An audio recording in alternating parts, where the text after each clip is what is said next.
Au cours de cette réunion extraordinaire, il est question pour les différentes parties de revoir la structure de la force conjointe G5 Sahel, son implantation et son fonctionnement après le départ définitif de l'opération Barkhane du Mali et le retrait des forces maliennes de toutes les instances de cette organisation. Pour le ministre des Armées, des anciens combattants et victimes de guerre, Daoud Yahya Brahim, les pays membres du G5 Sahel doivent resserrer leurs liens de solidarité en fédérant leurs ressources. En dépit du retrait du Mali du G5 Sahel, la force conjointe G5 Sahel doit fournir un peu plus d'efforts pour combler les vides dans la génération des forces créées par ce retrait inattendu des forces maliennes.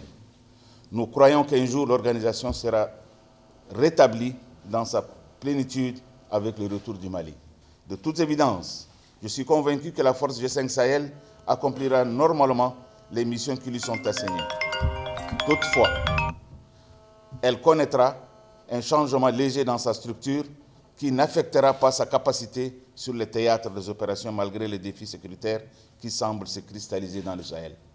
Au terme de ces assises, il est attendu la validation du concept stratégique de la force conjointe G5 Sahel afin de l'adapter au contexte actuel pour que le mandat de cette dernière soit exécuté avec succès dans le cadre de la sécurisation des populations dans cet espace communautaire.